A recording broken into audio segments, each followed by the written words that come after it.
સુરેન્દ્રનગર જિલ્લામાં સતત ત્રીજા દિવસે કમોસમી વરસાદના કારણે જગતના તાતના હાલ બેહાલ થયા છે। જિલ્લામાં 3.50 લાખ હેક્ટર કરતાં વધુ જમીનમાં કપાસના વાવેતરમાં મોટા પ્રમાણમાં નુકસાન થયું છે।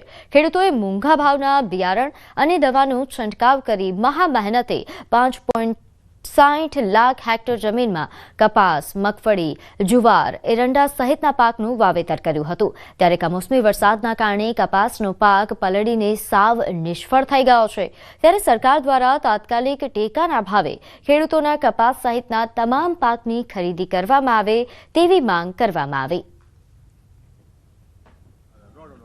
ખરીફ સિઝનમાં જે અતિવૃષ્ટિના કારણે 50% જમીન અમારી તો ફેલ વહી જ ગઈ હતી અને જે માલ બધો બગડી ગયો હતો, ખેતર બધા કેટલા ખાલી પડ્યા અને અત્યારે જે દિવાળીના ઉપર જે કપાસ અત્યારે અમારા ખેડૂતને લેવાનો સમય આવ્યો અને વીણવાનો સમય થયો, ત્યાં દિવાળી પછીનું જે કુદરતી માવઠું આવ્યું તેના કારણે માલ તમામ અમારો ખરાબ થઈ ગયો છે। જે કપા તો ફૂલ તમે જુઓ નજરની સામે, કપા હાવ વરસાદ 4 દીથી આવે એટલે તમામ બગડી ગયેલો કપા છે। અત્યારે લો 4-5 દિવસથી આ કમોસમી વરસાદ થવાથી અત્યારે ખેતીની માલપા કંઈ લેવા જેવું રહ્યું નથી। મેં 4 એકરનો કપાસ વાવ્યો છે, અંદાજે 50 થી 60 હજાર રૂપિયાનું મેં ખર્ચો કર્યો છે। હજી એક પણ કુંબળું ઘરે કપાનું આવ્યું નથી।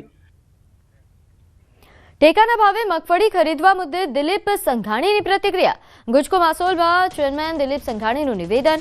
ગુજકો માસોલને કેટલાક જિલ્લાની જવાબદારી સોંપી છે। હજુ કેટલી મગફળી ખરીદી કરવી અને ક્યારે કરવી તેની માહિતી મળી નથી। નવી તારીખ હવે સરકાર જાહેર કરશે। કમોસમી વરસાદથી ખેડૂતોને વ્યાપક નુકસાન થયું છે। તાત્કાલિક સર્વે કરવા મુખ્યમંત્રી ભૂપેન્દ્ર પટેલે સ્પષ્ટ સૂચના આપી છે। રવિ પાક માટે સાનુકૂળતા થાય તેવા પ્રયાસ સરકાર દ્વારા ચોક્કસ થશે। ખેડૂતોને પાક નુકસાનની સહાય આપવામાં સરકાર મોટું મન રાખશે।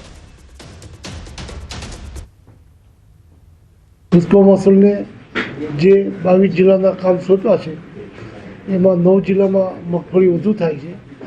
એ સ્થિતિમાં અમારી તૈયારી છે, જ્યારે ખરીદીની સૂચના મળે એટલે અમે ખરીદી શરૂ કરશું। તો રાજ્યમાં પડેલા કમોસમી વરસાદે ખેડૂતોની કમર તોડી નાખી છે। ખેડૂતોનો મગફળીનો પાક બરબાદ થઈ ગયો છે, જેના પગલે રાજ્ય સરકાર દ્વારા પણ અસરગ્રસ્ત વિસ્તારોમાં અલગ અલગ ટીમો બનાવી તાત્કાલિક ધોરણે સર્વે કરવા આદેશ આપવામાં આવ્યા છે। ત્યારે રાજ્યના વન અને પર્યાવરણ, ક્લાઇમેટ ચેન્જ, વિજ્ઞાન અને ટેકનોલોજી વિભાગના કેબિનેટ મંત્રી અર્જુન મોઢવાડિયાએ પોરબંદર જિલ્લાના કમોસમી વરસાદથી અસરગ્રસ્ત વિવિધ ગ્રામ્ય વિસ્તારોની પ્રત્યક્ષ મુલાકાત લીધી હતી। તેમણે કુછડી, પાલખડા અને વિસાવડા તથા મોઢવાડા સહિતના ગામોની મુલાકાત લઈને પાકની સ્થિતિનું નિરીક્ષણ કર્યું। ખેડૂતોએ જણાવ્યું કે તેમને રાહત પેકેજ જાહેર કરાય, જ્યારે મંત્રી અર્જુન મોઢવાડિયાએ જણાવ્યું કે સરકાર ખેડૂતોને રાહત પેકેજ આપવા કટિબદ્ધ છે। ખેડૂતોની જે મગફળી છે એ મગફળી ક્યાં તો ખેતરમાં છે અથવા ખેતરમાં ઢગલા કરેલા, પાથરા કરેલા છે, એમાં ભારે નુકસાન થયું છે અને જે મગફળી બચી છે એમાં પણ ફૂગ આવી ગઈ છે। માનનીય મુખ્યમંત્રીશ્રીએ અમને બહુ સ્પષ્ટતાપૂર્વક વાત કરી છે કે આ દુઃખની ઘડીમાં આપણે ખેડૂતોની પડખે ઊભું રહેવાનું છે અને વહીવટી તંત્રને પણ એ જ પ્રકારે સૂચના આપી છે। આપણી રાજ્ય સરકાર અને કેન્દ્ર સરકારને પણ આપણે વિનંતી કરીએ કે વહેલી તકે આજે સર્વેમાં બાપભાઈ તથા અર્જુનભાઈને આવ્યા હતા, વહેલી તકે સારામાં સારું પેકેજ કે જે 1 વીઘે અંદાજે 15,000 જેવો ખેડૂતોને ખર્ચ છે, કમસે કમ 15,000 ખર્ચ મગફળીમાં 1 વીઘે થાય છે, એનાથી પણ વીઘે વધારે વળતર આપે અને ખેડૂતોને મદદ કરે। બાકી ખેડૂતો પાસે ઘાસચારા માટે કંઈ